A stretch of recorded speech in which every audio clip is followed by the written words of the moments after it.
People are stupid. Live to tape.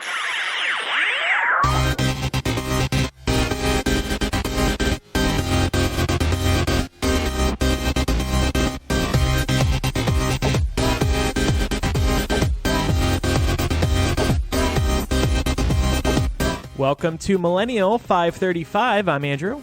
I'm Laura. And I'm Pamela. On last week's episode, we spoke about the dangers of vaping, and I warned Laura. I said, Laura, you should stop. Please stop. I don't think it's healthy for you. And Laura said something about, well, Andrew, you eat red meat, so fuck you. So we released the episode on Tuesday, and then hours later, I get a text from Laura. Andrew. That's text number one. And I'm like, oh shit, Laura's high. She's about to tell me how much she loves me, or maybe she's really drunk and about to say that. It was the middle of the day, so I definitely wasn't doing that. No, it was 5:32. It was the evening, early evening. Anyway, so text one, Andrew. Text two, I am quitting vaping until it is safe again. What? What's so crazy about this is that I expressed my sentiments on last week's show, which I largely still agree with, by the way. But then the next day, I started hearing all these anecdotal stories of people in my community being impacted by counterfeit vapes. And I was like, well, fuck this. Since I'm in Georgia and since it's not legal here, there's no way for me to know 100% that what I'm buying is the real stuff. Mm-hmm. So until that is the case, I am putting the vape down. Good. And Trump announced last week as well that they're going to ban flavored vapes. Which is like the other part of this that is so frustrating. They've turned vaping into a scapegoat. Because really, vaping itself isn't the problem. The issue is all the counterfeit product that is out there right now and the lack of regulation surrounding product because, we don't legalize this shit at the federal level. So there can be no federal level regulation of it.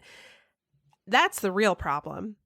Right. It's worth pointing out 6 people have died from this so far. How many people died from cigarettes just this year so far? Right. Yeah. Or mass shootings. And nothing's being done. But vaping, 6 people dead. It's also really funny that the Trump administration, I'm not surprised, but that they're playing this off as being very revolutionary when I believe New York City and also San Francisco have already stopped jewel sales within city limits. Yep. So they're late to the party if they're trying to make a big statement. Yeah, well, because it turns out that Juul is owned by the same not our social media manager, by the way. Juul, the e-cig. Oh, that's right. Juul creator. Is still allowed in the city limits. But that is generated by the same company that makes Marlboro, right? And so there's a huge benefit for that company to spread the erroneous idea that vaping is somehow healthy for you. It's not. And vaping nicotine is not good for you. It might be better for you because you're not getting all the carcinogens that you would get from a cigarette, but it's still not like good for your lungs. And they're in a lot of trouble right now because they've been making some really erroneous claims, and they've also found some of this vitamin E oil in some of the cartridges they produce. Right. So, yeah. Fuck those guys. Well, I'm glad you've seen the light, Laura. And I guess we'll wait and see what happens. What about Pat? What's he doing? He is going to stop after his current cartridge is finished. Yeah, so he's like, this one hasn't killed me so far, so it's probably okay. Right. What's funny about that is when I decided I was stopping, I didn't make Mark stop too. He agreed to stop with me, but he did kind of like give me a side glance and go, but can we stop after we finish these? And I was like, you can. I'm giving it up entirely until I know that everything's okay. Yeah, good. Good for you. Plus, there's always edibles. Yeah, that was my thing. That's what I shared on social. I was like, okay, time for brownies. Mm-hmm. Like, I have friends coming to visit me from states where these things are legal, so I'll be okay. But now every time Pat lights up, I'm like staring at him, waiting for him to start coughing up blood or just like gasp for air or something. Oh my gosh. Help me! I wouldn't even help him. I would just be like, ha, I told you. Of course I would help him.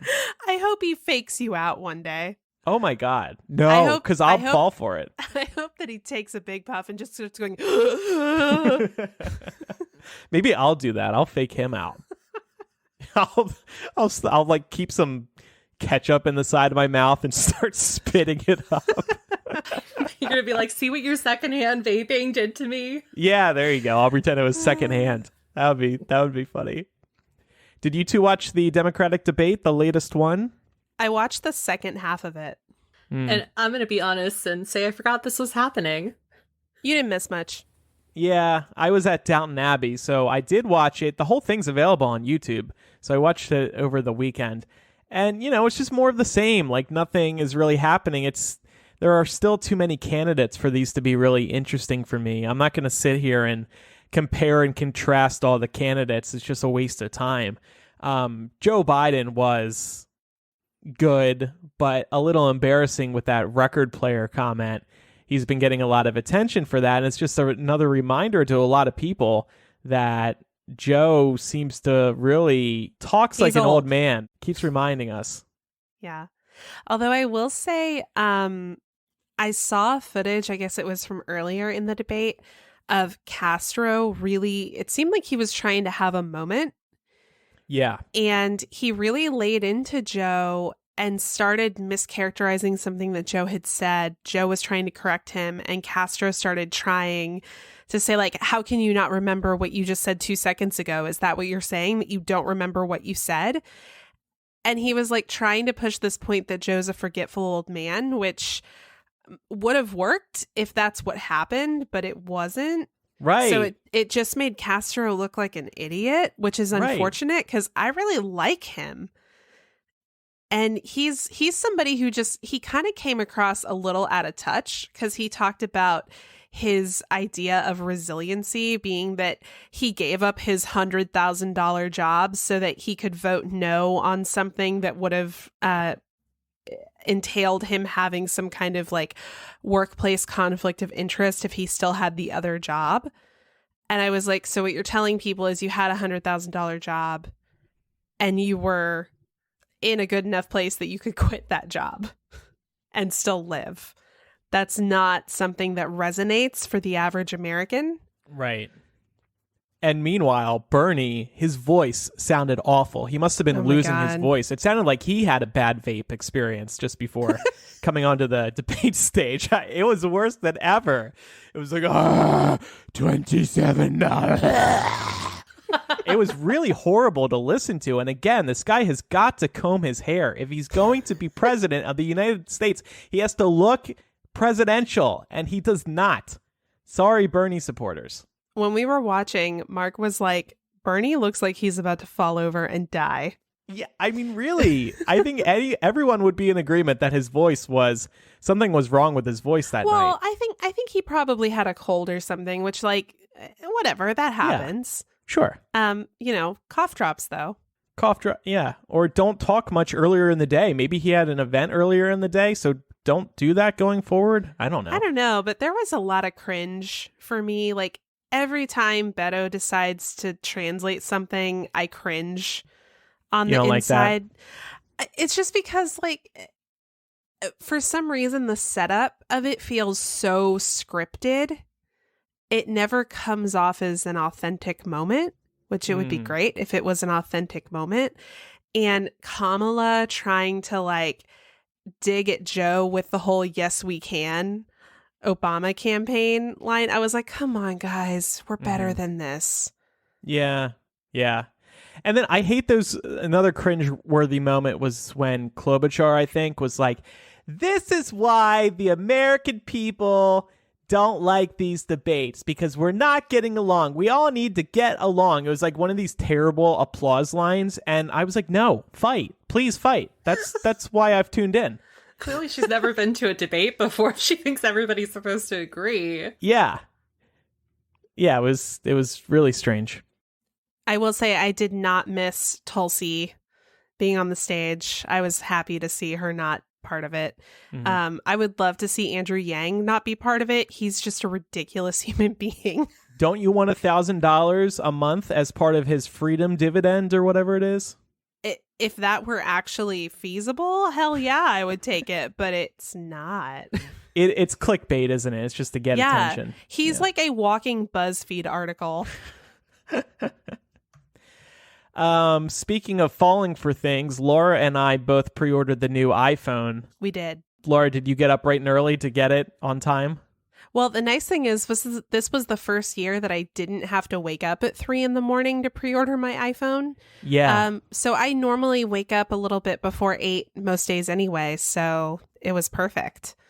Yeah, I got it on the dot. Pat pre-ordered too, but he had some problem, so he's not getting it on launch day.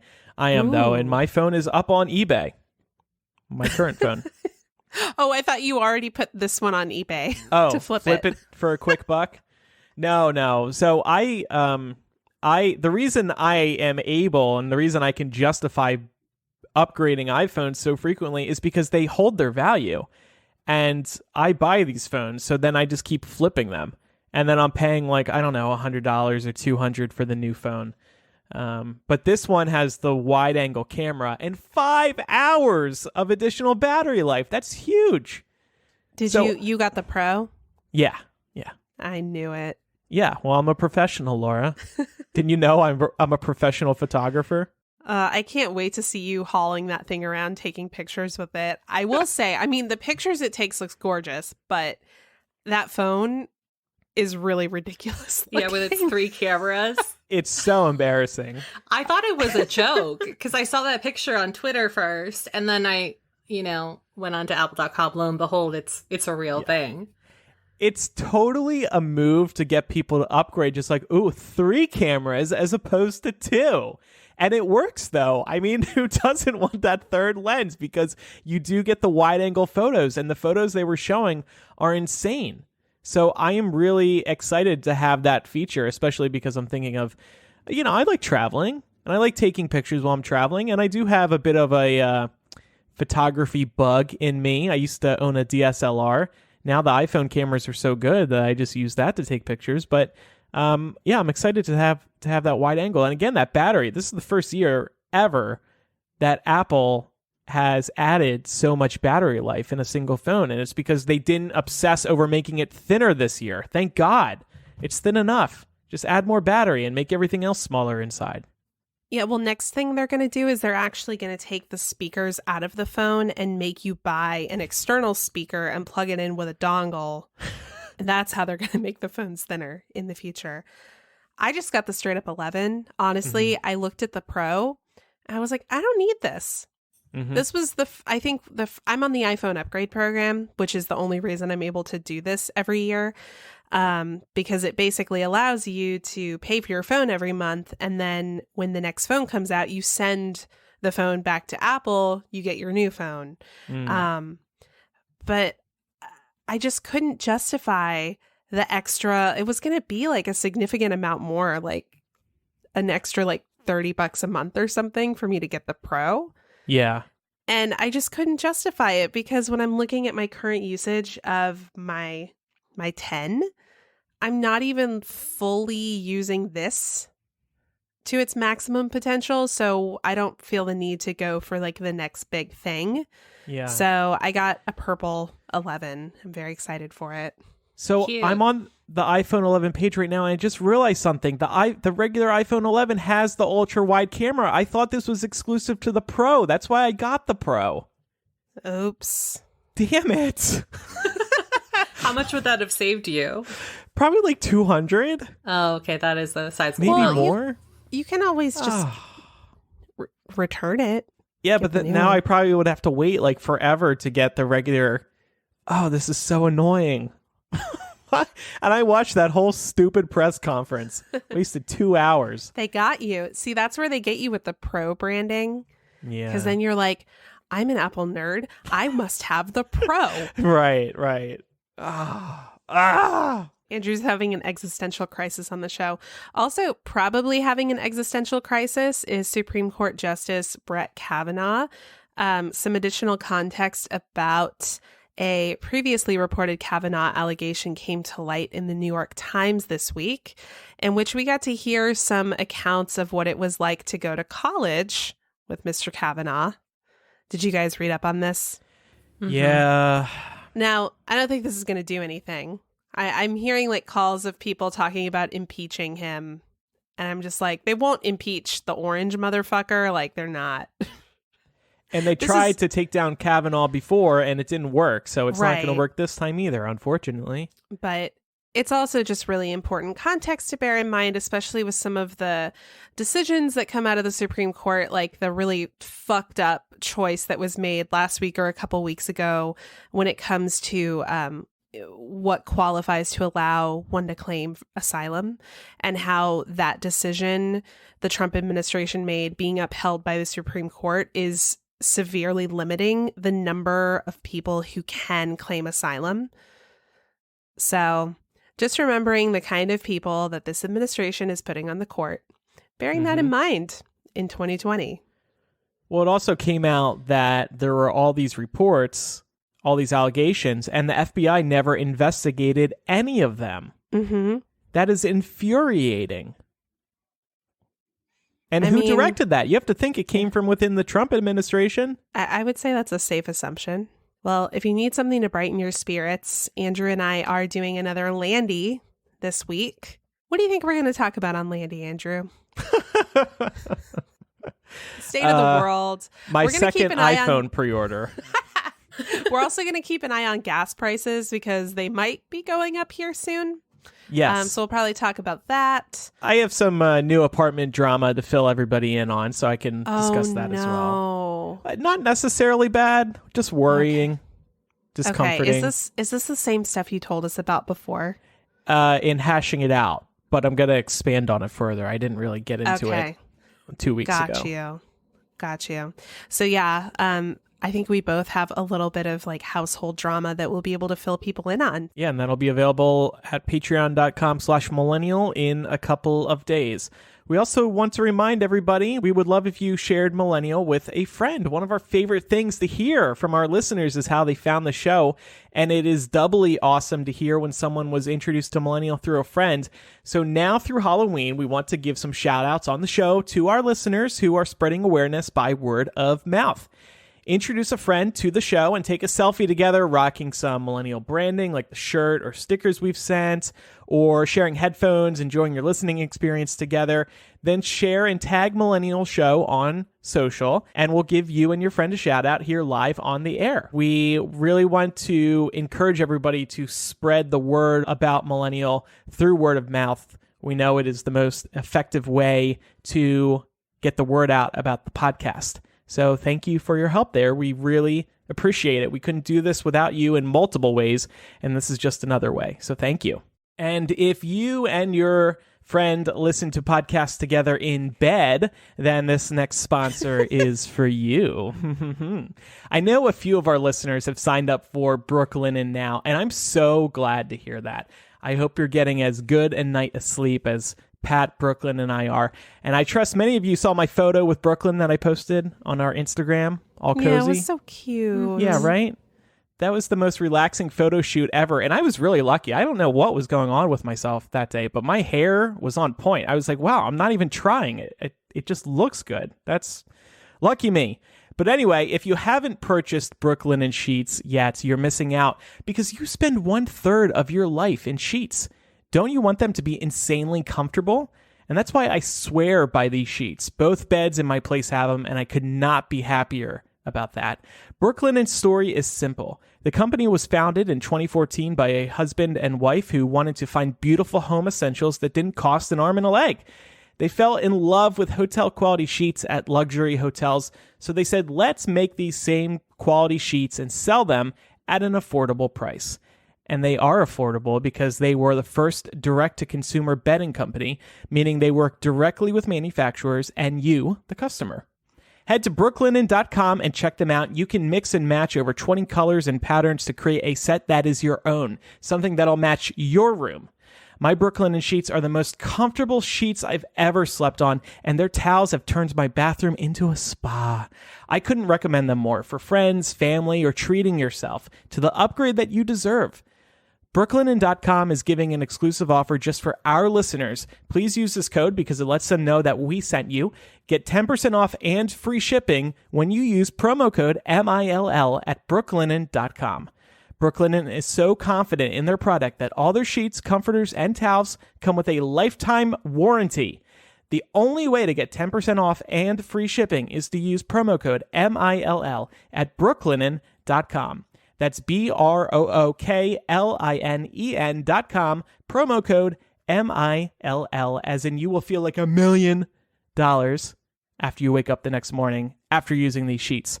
Brooklinen, these are the best sheets ever. Well, assuming that, we all can drag ourselves away from our cozy beds, I think that one thing that we all like to do is go to the movies. But apparently moviegoers are kind of in accordance with the fact that there's one thing that would make going to the movies more fun, and that's seeing less trailers in the theaters. And, as moviegoers ourselves, I think we're all aware of just how many trailers run through some of these big movies before they even start. So there's actually a poll that was done earlier last week that found that about 6 in 10 Americans, or 59% of those polled, said that they would actually prefer to see 1 to 3 trailers, and that's the ideal number. So the poll results kind of went a little further into detail from there. It also found that 21% say they're in favor of watching 4 to 6 trailers, but only 2% say that they would be okay with 7 to 9 trailers. 5% would rather see no trailers at all, and 1% of crazy people would be in favor of watching over a dozen trailers before the main feature begins.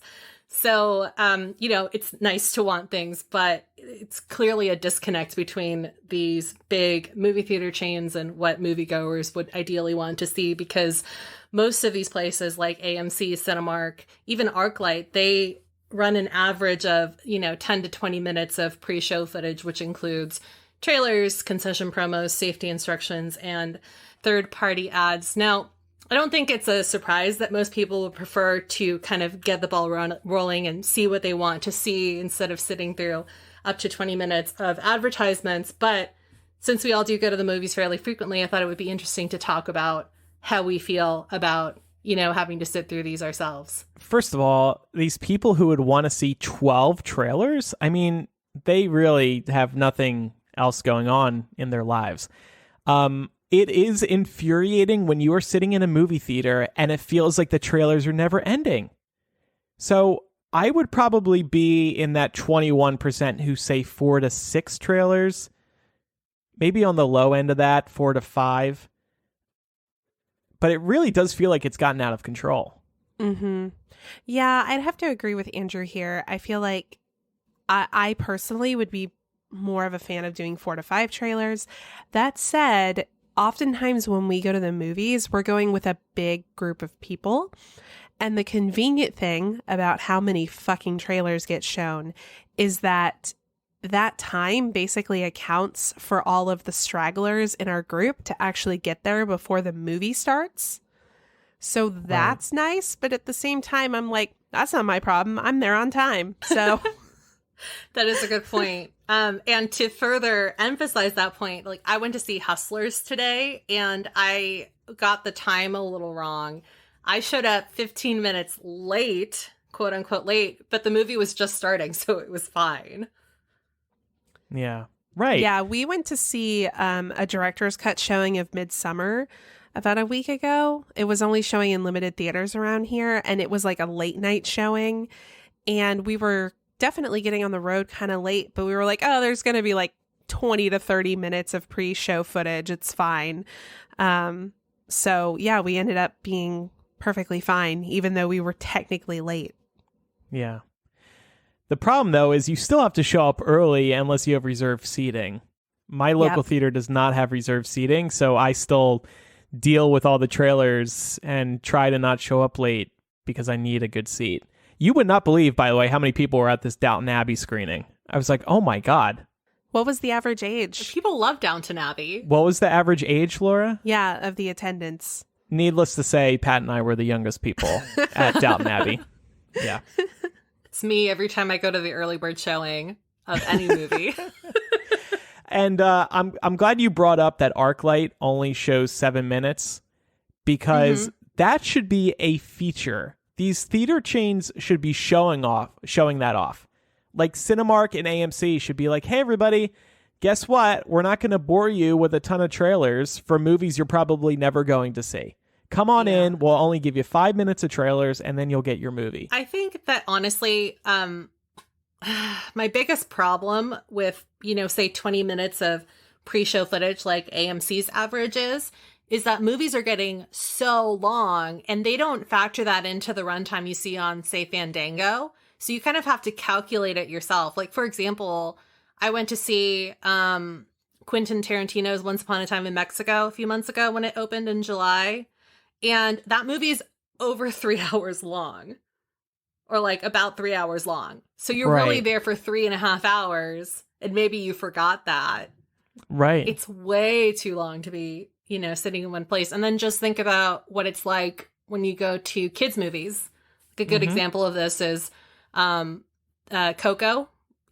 Disney always puts a crap load of trailers before their movies, but then on top of that, for the first few weeks that was out in theaters, they had the Frozen mini movie running before that too.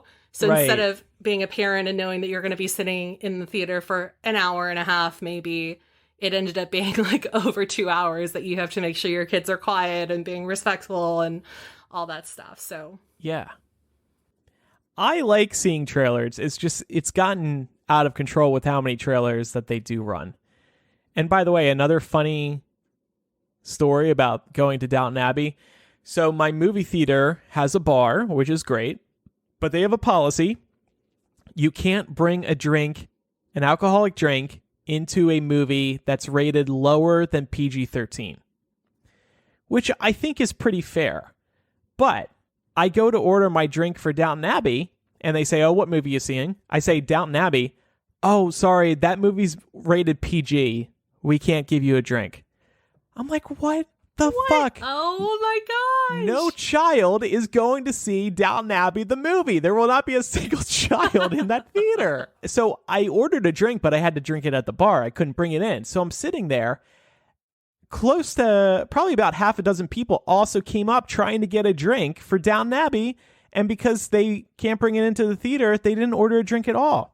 That movie theater is losing so much money because they won't let people bring a drink into Downton Abbey. A kids film, read the room.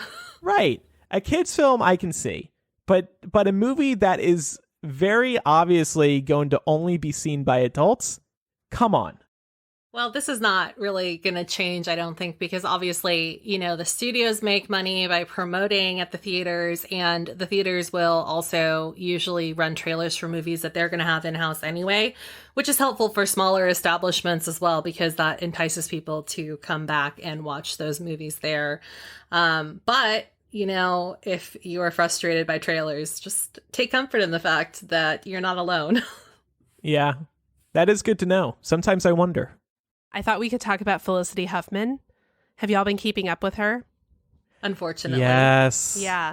So just learned the other day that she's been sentenced to serve a whole 14 days of prison time for spending $15,000 getting her daughter's SAT scores boosted in connection with this year's massive college admissions scam. Everybody might remember this as a pretty massive story that implicated a number of celebrities when it turned out that they were spending loads of money to get their kids athletic scholarships or to get their test scores artificially inflated in order to get into these prestigious schools. Well, it looks like Felicity Huffman and her attorney are asking for her to spend her sentence at a low-security federal corrections facility in Dublin, California. I've never heard of Dublin, California. Is it nice there? It's in the Bay Area. Okay. Is it nice? Yeah, it's in the suburbs. It's kind of, Andrew, you actually most likely have driven past Dublin. It's off of the 580 if you're driving from LA to to San Francisco. So she'll be pretty comfortable there, it sounds like. Probably, yeah. So I thought that it would definitely be worth it because it's very, very inhumane. She's going to be subject to the following rules during her 14-day stint. She has to don khaki clothing with her name and inmate number on it. No. She must make her bed by 6:30 a.m., except on weekends and holidays when she can sleep in until 10 a.m. No. Pretty draconian, I know. She then has to wear a shirt and shorts during her weekend sunbathing privileges. No. Sunbathing privileges? Did she have to negotiate that herself, or? No, that is a privilege offered by this particular institution. A low security federal corrections facility. Yes, I have a feeling a number of celebrities have probably been guests of this particular institution. She's allowed only to watch the lobby television until 8:45 p.m. during the week and up until 11:45 p.m. on the weekends. So she can catch like 20 minutes of SNL making fun of her. No, they broadcast that live now, don't they? So she can catch. Oh, do they? Oh, the good. Whole thing. On the West Coast, right. Mm-hmm. Yeah. I wonder if they have Netflix, though. You can only binge 2 episodes per day between the hours of 2 and 4 p.m. Now, that is cruel and unusual punishment. You've gone too really far. is. But I want to continue watching. The little Netflix thing comes up. Are you still watching? And some prison car comes by and goes, no. No, she's not. Netflix. She will also be subject to a $320 limit on commissary spending per month, or $160 for her 14-day stint in the pokey.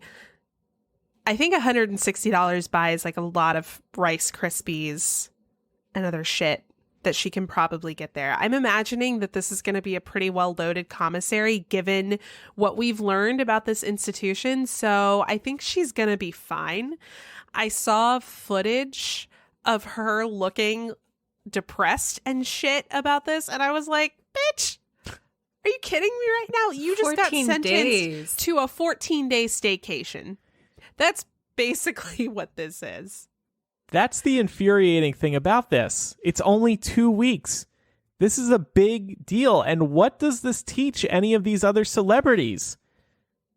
That if you have enough money, you can buy your way out of anything. Yeah. And that's further evidenced by the fact that in addition to this jail time, she has to serve 1 year of probation, pay a $30,000 fine, which I'm sure is like a drop in the bucket, and perform 250 hours of community service. It has not yet been determined what that community service will be. I imagine it's going to be something equally on the level of bullshit of spending 14 days in jail. Yeah, like lobbying for prisoner rights, which obviously, you know. Right. That's not like a not worthy cause, but it's not what normal people would be allowed to get away with. So right, exactly. And also, if that's the route she goes, she cannot use her experience in prison to make her arguments. Laura, she's going to be treated like a number. This is not normal people prison. Mm-hmm. Yeah. So I was thinking about this last night, and I was doing the math. I was seriously considering this. If the government came to me and they were like, hey, you can go to prison to get out of all of your student loan debt that you took out for a degree that you legitimately earned, I would, these were the terms, I'd do that shit in a heartbeat. I'd be like, yep, lock me up. Yeah, that sounds great. Where do I sign up? That's right. Great. Sunbathing privileges? Hell yeah. And then give me that khaki clothing. I'm in. Of community service? Easy. Yeah, this is just one of those shake your head moments. You're just really disappointed in the system. You wanted to see some justice here, and she gets nothing. We'll see what these other high-profile people get, but yeah, probably won't be worse than this. I know that obviously, like, anybody that's tried in this case is loaded enough to spend money this way, but I do kind of wonder if people that aren't famous are going to have to serve different terms. Yeah, maybe, but doesn't this set the bar? Isn't this what is expected now? it should, but, you know, I don't know. It doesn't always work that way. I will say who is paying the price here, and not that I feel bad for her, but her daughter. I mean, this is hugely embarrassing. And it's really embarrassing to Felicity Huffman and William H. Macy, her husband, who stars on Shameless. Like, this is just shameful. Shameless. They are shameless, like, but it is shameful. Look, it goes like one of two ways. Either she is ashamed, and that's good because it shows humility and she understands that what her mother did was wrong, or she's not even thinking twice about this because, you know, she's grown up very privileged in a privileged lifestyle and feels like she deserves to go wherever she wants because of what her parents do for a living.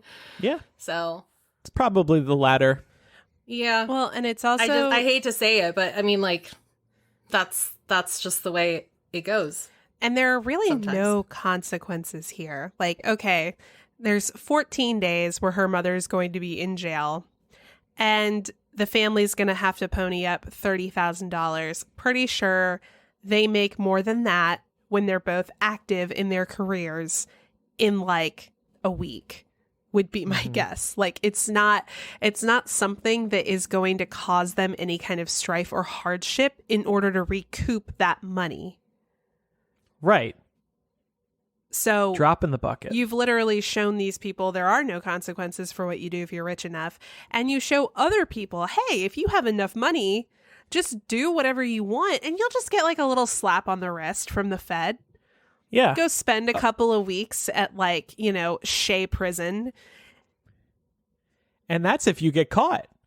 Now these people are going to improve their methods so they don't get caught, probably. Yeah. And the thing that really makes me sick about this is comparing this to the types of sentences that people get for drug possession. Like these non-violent offenders who are being thrown in jail for years and years over possessing personal use amounts of certain kinds of drugs.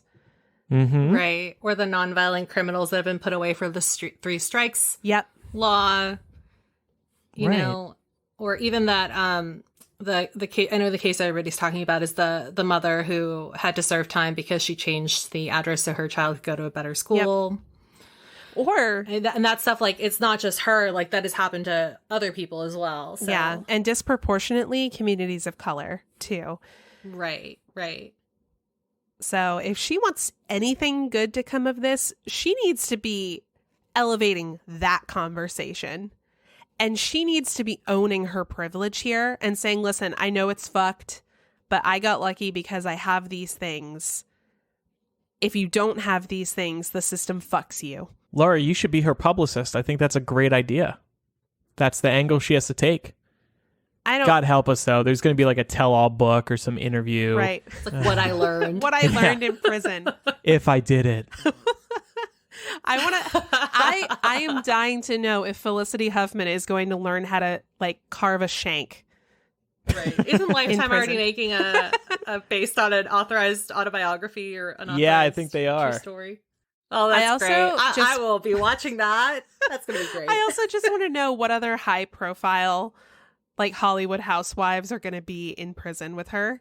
You know what I'm curious is to see if like there's a repeat of this scenario, because, you know, you would think that anybody that was thinking about doing this has already kind of learned from the fact that people like Felicity Huffman and Lori Loughlin got a huge slap on the wrist. But I mean, bribery and, and universities kind of go hand in hand. So seriously, it's going to happen though, again for sure.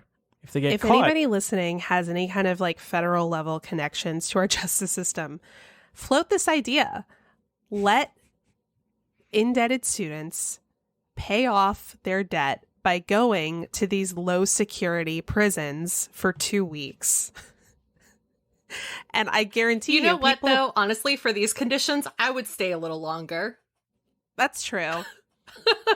I mean, also, if you were to say, okay, the cost is $15,000 per 2 weeks, I suppose you would have to ration the time out based on how many times you could divide 15,000 into your student loan debt. Right. And since as a country we collectively carry like 1.5 trillion, we might be there for a while. Yeah, but that's like you're just carrying your own debt. It won't be that bad. Yeah, that's true. That's true. One more news story today. This is about Donald Trump, but I think it's a lighthearted story. At least I think we'll have some fun discussing it. JP Morgan Chase has created a special index to track how Trump's tweets impact interest rates and other economic indicators. The firm's analysts found that Trump's Twitter activity has grown.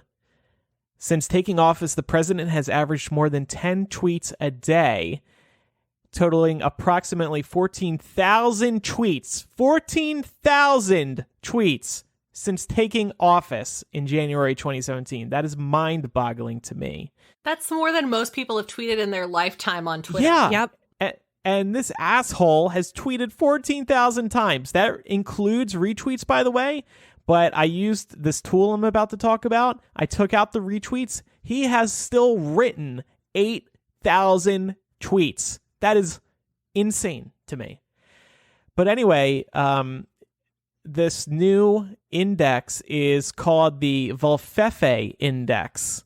And that's, of course, a reference to the Covfefe tweet that he sent out back in May 2017 when he said, despite the constant negative press Covfefe, he meant to say coverage, but that typo sat there for I think it sat there overnight, and people were just having a field day with it because it was such a blatant error that he let slip by. But yeah, so anyway, now there's this Volfefe index, and JP Morgan Chase said in a statement, the subject of these tweets has increasingly turned toward market-moving topics, most prominently trade and monetary policy, and we find strong evidence that tweets have increasingly moved U.S. rates markets immediately after publication. So his tweets have power. Tweets with words like China and billion and products and Democrats and great, the word great, have been found most likely to affect things like stocks to bonds to macro products. It's crazy, but also not surprising. He's the president. So this article brought to light the Trump Twitter archive, and it reveals his most popular thoughts, phrases, etc. And I thought we could kind of do a version of the number, but the word. I have a bunch of questions for you guys after analyzing his Twitter stats. So like I said, he has tweeted, excluding retweets, 8,313 times since taking office. That is sickening. How many times do you think he has tweeted the phrase fake news while president? Oh my God. I'm going to say 3,500. I was going to say 4,000. You both are unfortunately very off. Only 566 times. Really? I guess he What? says that a lot more than he tweets it. Yeah, maybe. How many times has he tweeted about Obama? Now I feel like we need to go lower. I'll say Yeah. I'll say 700 times. And this is just since he was elected. Correct. Not all time. Okay. I'm going to say 900. You both are very high again. Just 257 times since taking Dang. office. Must be warped by how much he speaks about Hillary Clinton, you know. Now, keeping in mind these low numbers, how many times has he tweeted about CNN, his arch enemy? 500 times. 250. 144. And finally, his best friend, Fox News, and Sean Hannity. How many times has he tweeted about either of them? 250. I'll say 800. In the middle, 527 times. We all know that Trump is very negative. What negative word has Trump used the most ever? Sad. Just guess the word. Sad? Okay. Very bad. Like bad, I guess, just one word. No, the correct answer is loser. Oh my God. So You it was wanna guess actually a 2-syllable word. We were underestimating Pam. That's such like a fifth grader response. Like, you're such a loser. Loser. Guess some other words. And also, please Failing. do your best Trump impression. Like the failing New York Times. Mm-hmm. I would say crooked. Crooked. Corrupt. Badly. Pocahontas. Missing. Unless they're just missing from the list here, those are not. Really? What? Yeah. We can't be that bad at this. These are all time, by the way. Maybe I should have clarified that. But number 2 is dumb or dummy. Number 3 is terrible. What about nasty? No, that one hasn't been used I feel too like that often. was Just a when talking about singular women that he really hates. Instance. Weak, dope, or dopey. Those are the top 5. Wow. Do you guys follow him? Maybe that's your problem. Maybe do we not. only see the highlights. Yeah, the highlights, right? Yeah. I will never follow him. I think I see enough of Donald Trump's tweets, like even Yeah. without following him. I recommend everybody check out TrumpTwitterArchive.com. This saves all his tweets and puts them into various statistics. So you can see the top topics he tweets about as president, his top 20 mentions, his latest fake news tweets, his latest collusion tweets. Just a great way to catch up on everything that he's saying on Twitter, because evidently it does have a big effect on the markets. Yeah, and we actually talked about that a couple weeks ago, about Trump's influence on our stock market just through Twitter. So this just further backs that up. Yeah. It is kind of like, it's not good though, because, you know, it's just like a back and forth. It's like he's so volatile. Anytime he talks about potentially imposing tariffs, like, of course, the market's going to go down. People are going to try and move their money. And then he cross-references that with being like, everything's great. And then the money comes back up. It's like, it's hard to keep track of. I imagine all of those people that work in stocks are going crazy. Oh, yeah. I can't imagine what they're feeling, knowing that he has so much power just sitting in his bed, in his bathrobe, eating McDonald's. Because they don't know what to believe. It's like, which of his tweets do you believe? Because even though he wants to pretend like he's the end-all be-all source, he gets himself wrong more often than he does right. Yeah, exactly. There are some other pretty terrifying categories here, like all the tweets in which he implied Obama is foreign, or all the tweets implying global warming is fake. He's done that 106 times. 586 tweets in which he talks about a poll. We know he's obsessed with polls. Does it talk about how often he praises Kim Jong-un in North Korea? Don't have that readily available, but... Or how about you how would many think times he's tweeted about Kanye? You can actually... Here, I'll do a quick search for Kanye in his Twitter archive. We have 1, 2, 3, 4, 5, 6, 7, 8, 9 times. Huh. What's another word you... Kim Jong... See, I don't know if he always... I don't know how to search for this. Maybe just Kim? No. Maybe Putin would be easier. Or Russia. Putin. 99 times about Putin. 537 tweets involving Russia. Well, yeah, Putin's his daddy. That's true. He has to make sure that daddy knows he still cares. What was an insult you guys were suggesting earlier? That wasn't on that list? Didn't you say crooked, filthy, or Yeah. nasty? Crooked, 439 times. Nasty, 62 times. All associated with Hillary Clinton, I'm sure. Right. How many How times about has he said collusion? Collusion? Yeah, he tweets about that a lot. 289 times. It's still a lot lower, but I guess it's just because that didn't really start until he started panicking. So No collusion. No collusion. No collusion. Yeah. You know what I think a fun game could be? If we just spat out like random risque or inappropriate vocabulary to see if you could find any Trump tweets that contain it. Like, name one. What about pussy? Little Jon Stewart is a pussy. He would be hopeless in a debate with me.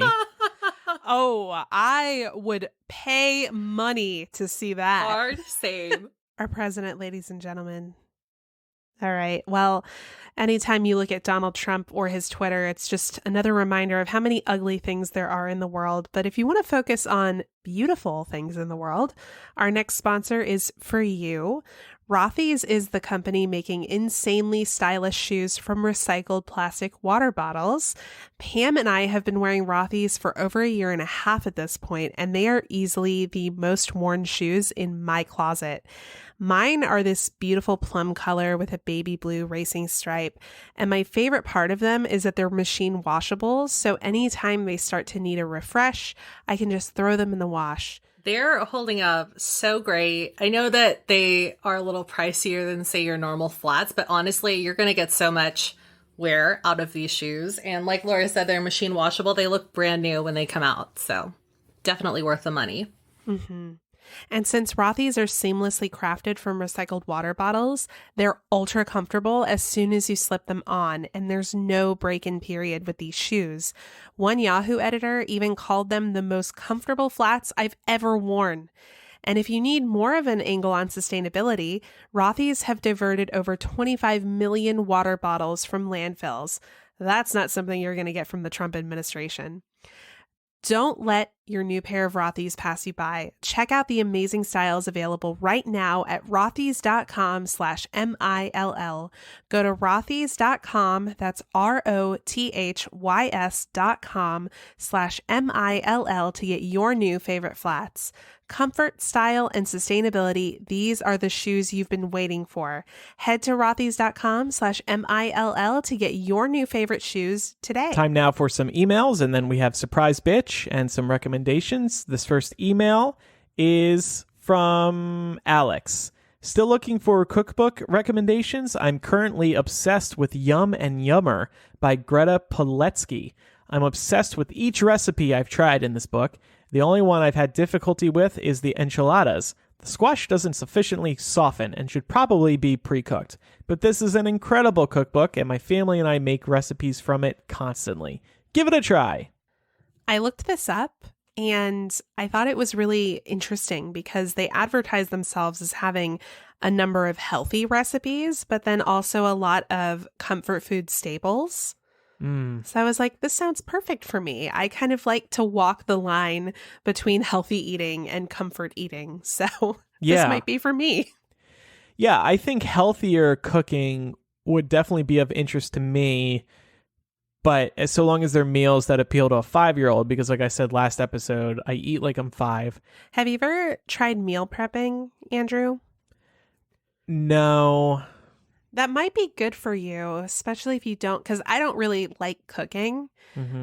So I prefer to just like make stuff that's sort of like quick and easy and then get it like into some Tupperware and into the fridge so that when I need it, I can just like throw it in the microwave or whatever. Yeah, that is a good idea. I have another Trader Joe's idea. I recommended Trader Joe's last week. This one just came to mind because I had it a couple weeks ago. We did meal prep chicken. And we shred it up and season it. And Trader Joe's had one of these samples a few years ago that's stuck with me ever since. It's just hummus, chicken, and a tortilla. You just wrap it up, and it is very filling. Oh, and yeah, healthy, quick and easy, and yummy. We actually just got a Ninja the other day. And one of the first things that I thought about when we got it was, ooh, I can get Pam's salsa recipe now. I'll send it your way. I have a Ninja too, and it's really great. Like, it life-changing because we had such an old blender before. But I make my smoothies in there. I do the salsa in there.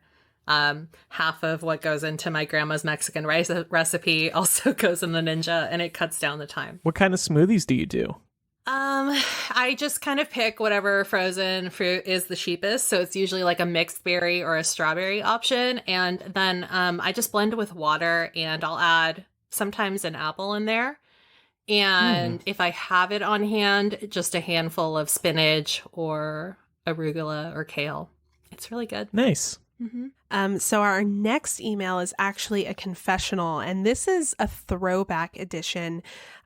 So Just for anybody who might not have been aware of this one, we got a confessional a few weeks ago, or was this a couple months ago at this point, from somebody who was confessing to cheating on their significant other and the turmoil that they were feeling in trying to figure out what to do about whether or not to tell their partner, and also whether or not they were going to end this online cheating relationship that they had going on.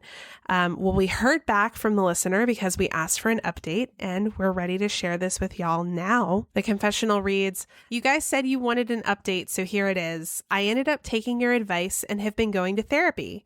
I told my counselor everything I'd been doing and everything I'd been feeling. I even mentioned your responses to my confessional. She said that I clearly knew that I was violating my own values and my partner's values regarding trust, which is why I feel like such a horrible, worthless person. We were able to work out that I have a lot of insecurities and trust issues, that I might be waiting for my partner to leave, and connecting with other people might be a way to reassure myself that I will be desirable by someone else when he does leave. Also, I'm so scared of talking to my partner about what I'm really feeling and my actual needs that I look somewhere else to find a way to let go of the stresses I feel. My counselor and I talked about me telling my partner, and she seemed to think that since I was remorseful and had no plans to continue talking to this other guy, it may make sense to keep this to myself, at least for now. It served a purpose for me, and it was ultimately an experience that I needed to learn from. Also, it isn't fair to burden someone else with my guilt. A side note, the guy I was talking to didn't seem to mind that I have a boyfriend. He really, really wanted to keep talking with me. He said that he was still into me, but that he just wanted to be friends.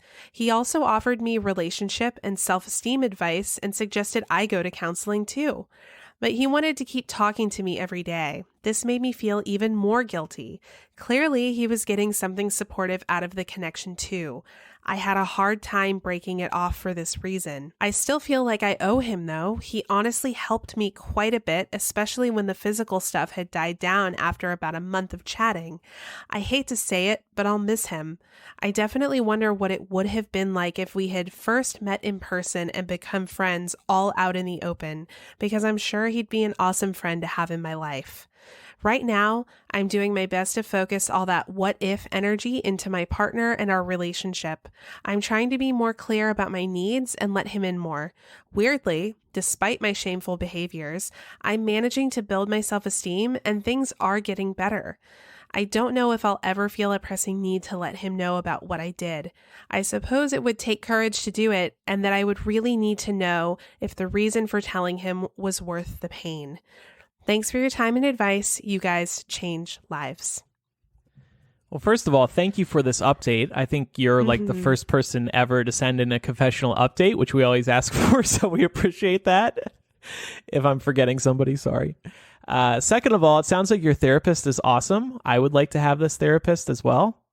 They put a lot of great ideas into your mind, especially this point about not telling your partner and she believes that it makes sense to keep this to yourself for now. I think that makes sense as well. The purpose was served. You learned from it. You thought you might be seeking something else, some attention, waiting for your guy to move on. The whole thing about this person you were cheating with wanting to continue talking, I'm definitely glad you cut that off, because that would not have been healthy. You would have continued to stew in those what ifs. And then you would have been stuck between two people, and this would have never ended. Yeah, I'm really, first of all, really glad that you went to a counselor and sought out that advice. Sort of the advice that your counselor gave you about being very intentional, about whether or not you would tell your partner is advice I've heard of people getting in these kinds of situations. So it's nice to hear that sort of reaffirmed.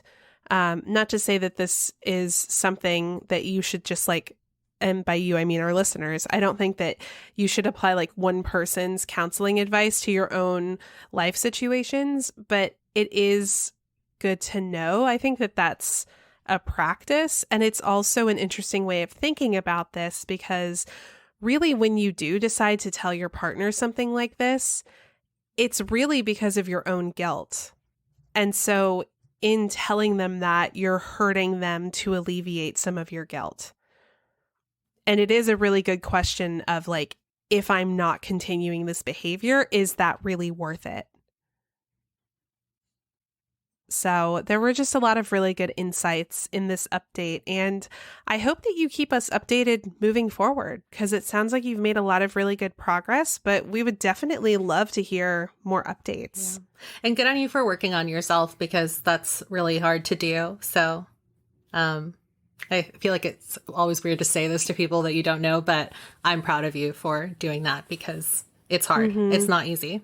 So yeah, I think you made a hard choice that a lot of people wouldn't have the gumption to make. So good for you. And you'll move on in time in terms of wondering. She said, this confessional writer said, I definitely wonder what it would have been like if we had first met in person. You'll continue wondering for a while, but I think you will move on in time. This is just one of those situations where time heals all wounds, and before long, hopefully everything will be good with your boyfriend and you'll forget about it. And the only memory that'll still exist is us talking about it on this podcast and those therapy receipts. Other than that, there'll be no memories of it at all. Well, speaking of cheating, it's time for a word from our next sponsor, Joybird. I want you to cheat on your favorite furniture company. This is a good type of cheating. Summer is the time to relax and enjoy the best in life, and you can do it right from your own home. Whether you're throwing a backyard barbecue, a game night, or a quiet night with the family, you want furniture that feels uniquely you. And Joybird empowers you to create the furniture and space that brings you joy and keeps those summer vibes flowing all year long. With Joybird, you get one-of-a-kind furniture crafted to your unique taste. Turn your ideas into reality with hundreds of styles and options.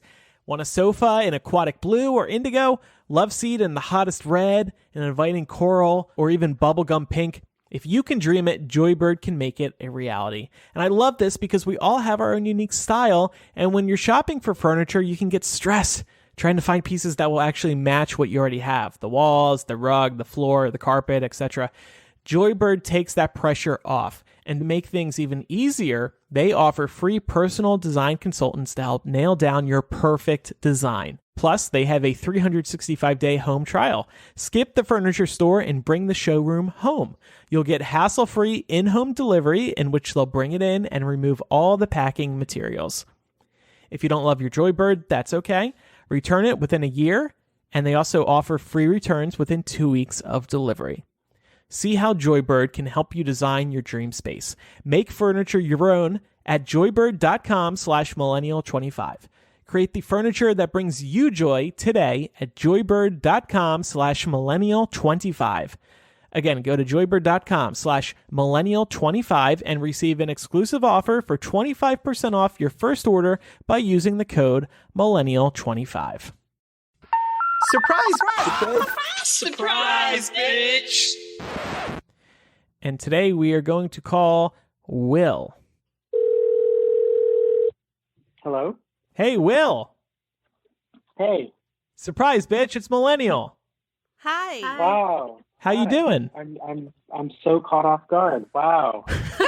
We actually tried to call you about, 3 months ago, but you were overseas. Why were you overseas and now you're back in Canada? Yeah, so I feel like this has been months in the making. I was teaching in England, and then I decided that I had enough of 10-year-old kids and decided to go back to school and get my master's. So I'm back in Canada now. Oh, that's awesome. So did you have a good time over there? Did you miss home being so far away? I didn't miss home. My mom's British, so I'm very used to British culture, and I did a lot of traveling. But I know Laura taught overseas for a while, and so she can probably attest to the fact that it's just kind of a culture shock. But it's a great experience, and I don't regret it at all. Definitely. Usually doesn't pay terribly well either. No, I came back with no savings and just a lot of debt from all my extensive travels around Europe. So it was definitely not an investment. But you don't regret it. No, not at all. I loved it. I saw a lot of like theater, and I saw the Harry Potter play while I was over there. It was great. That's awesome. Was there one thing in particular you really missed about Canada while you were away? What I didn't miss is how expensive everything is over here. I came back and I started having to pay like hundreds of dollars for cell phone plans and stuff like that. And so, it's very expensive over here. But it's good to be back. I've come back and it's election season in Canada just at the same time as it is in the U.S. So I'm in the thick of it. Yeah, so we kind of wanted to ask you about that. How are things going? So my master's is in public administration. So I'm like in the world of current events and politics all the time. So every day I'm looking at polls and looking at, news coverage. And so we just had our first debate on Wednesday, and actually all the main party candidates were there except Justin Trudeau. So, he's prime minister, and it caused a big, controversy. So, what an asshole. Why wasn't he there? I don't know. I think he was in a different part of the country for some reason. I think that it was too hard for him to answer to all the different things that he's had, all the different controversies he's had in his term so far. So they had a fourth podium for him, and they like gestured to it as if he were there, but he wasn't actually there. Oh my God. That's so cringy. That's like Clint Eastwood talking to the empty chair. That's exactly what I thought. Yeah. Oh. Yeah. Well, so Trudeau he's in some trouble, right?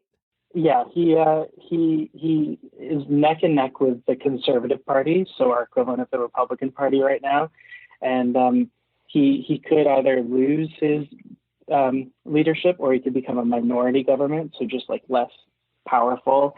But it's at a good cost actually, because our Green Party, which it was based on the environment and stuff like that, actually has a chance to pick up some seats for the first time in a really long time, which shows that Canadians are starting to take climate change and environmental issues pretty seriously. It's a bit of an upset right now. Well, that's good. Well, at least the Green Party's picking up some seats, yeah. But I had been doing some reading about Trudeau, and then I recently watched that episode of Patriot Act where Hassan Minhaj just like grilled him, and I was like, oh my God, this is not the person I perceived him to be. What is general Canadian sentiment about him right now? A lot of people, my age especially, are millennials. We like him because he's the best that we've got right now. None of the other leaders are really that attractive, and I guess for Trudeau it's actually physically attractive. People really like him. But he's got a lot of controversies. He's been in trouble with our Attorney General because of some ethics issues, and so a lot of the conservative base around the country is rallying around trying to get him kicked out over ethical issues, which is a bit of an issue for him. But what usually happens is in Canada is that it's very rare we get a one-term prime minister, so it's likely he'll get reelected. Even if there's all these controversies around him. Got you. And just in terms of how you feel personally, even with these other controversies, he's still the best option?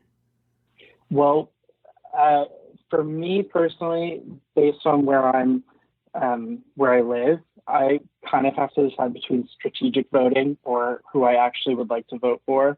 We've got a lot of left-wing parties, and so if I voted for who I really wanted, which would probably be either the Greens or the NDP, it would split the vote in my riding. So I think I have to rally behind whoever's going to look like they're going to win based, on the polls near October when it's the election. But yeah, I guess I'll have to go with Trudeau. I voted for him last time, and he kind of disappointed me, but he's still better than the Conservatives.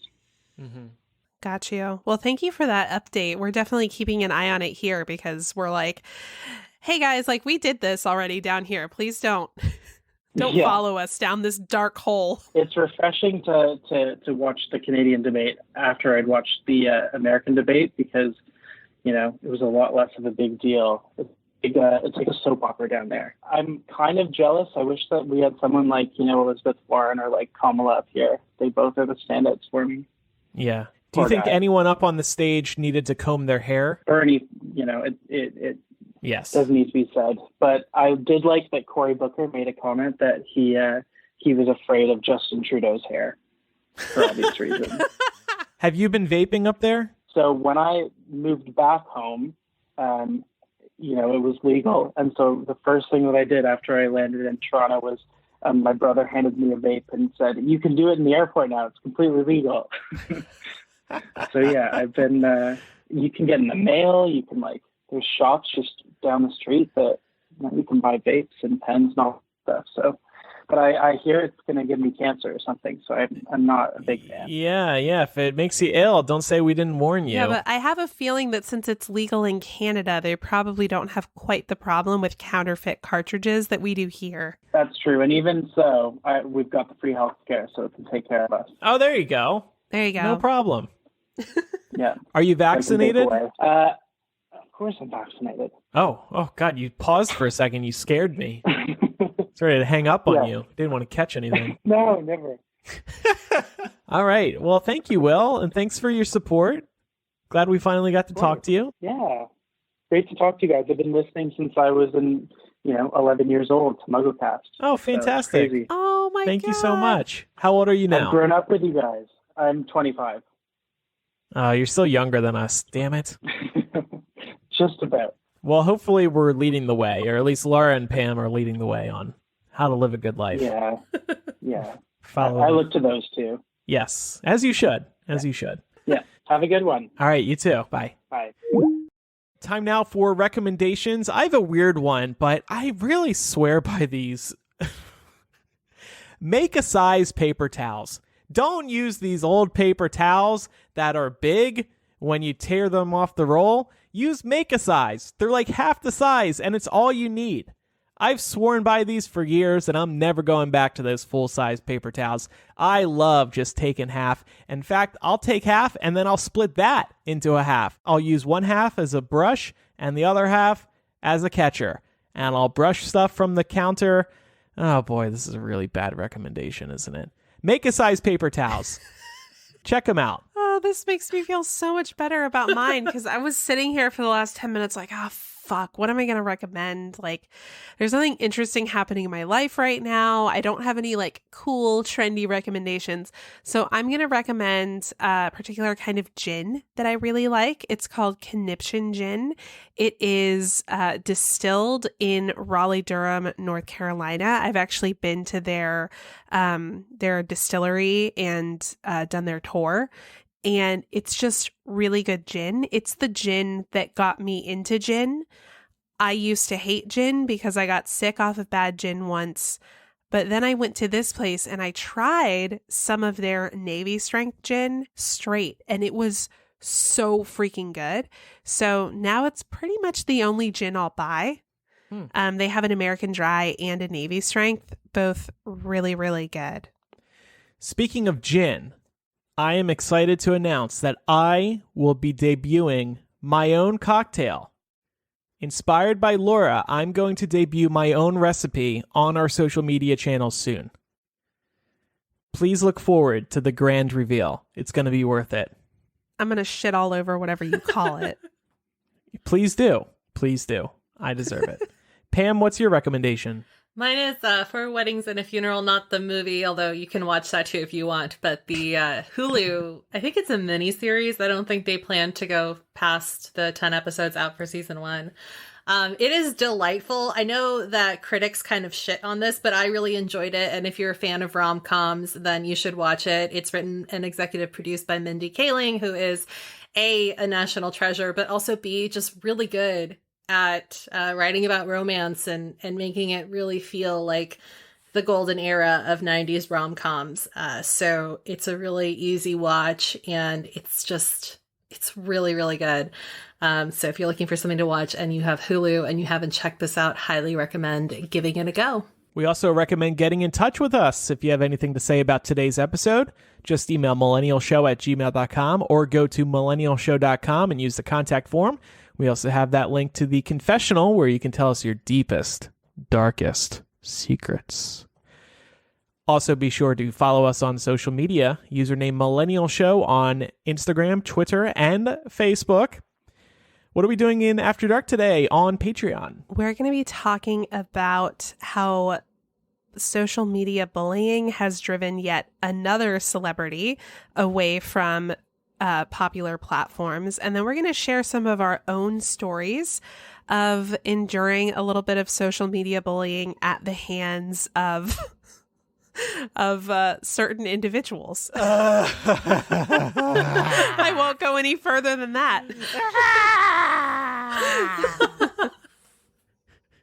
Basically, you're going to get to hear all of our stories about people being shitty to us when we were starting our various online ventures.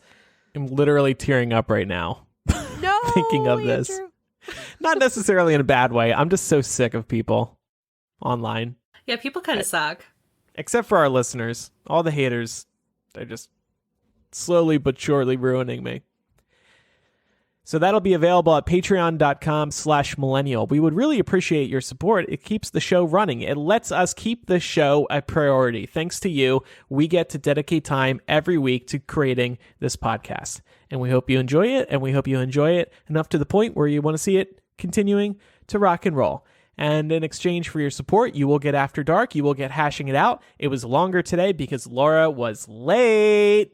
So Pam and I were talking about a whole host of things, including our work from home life, specifically what we like to do when we need to get out of the house because we're in the house for too long. So we talk about our favorite places to go and the type of situations we like to be in when we are out and working remotely. You will also get access to our live stream, so you can tune into Millennial early. You get the show early. You'll typically get it on Monday night. You can hop in into the live stream, and then you can discuss the show with fellow listeners as we are talking, and sometimes we'll incorporate your feedback into the episode. For example, Chelsea Beth, who is listening live right now, she is going off on Trudeau, inspired by Will's comments. Yep. I don't know if I should say this word on the air, but she says that Trudeau... I mean, we're just quoting. Yeah, is a, quote, fucktard. End quote. So... But she followed it up with, sorry. That's true. Very Canadian. Very Canadian. Another Canadian who is not happy with Trudeau. So interesting to see how that fell. Anyway, thank you to everybody again who supports us at patreon.com/millennial. We greatly, greatly appreciate it. Thank you everybody for listening. I'm Andrew. I'm Laura. And I'm Pamela. Goodbye. Kofefe for you say Kofefe, and I say Volfefe. You say confessor, and I say cafife. Kofefe, Volfefe, confessor, cafife. Let's call the whole thing off. You say Volfefe, and I say Volfefe. You say Volfefe, and I say cafe, cafe, cafe, a cafe con leche. Let's call the whole thing off. Now a president says what a president means, and usually it's This is a Broadway medley. Of proper language, most consider well-informed and thoughtful, with quotes so clever and All right, I could watch that all day, but we need to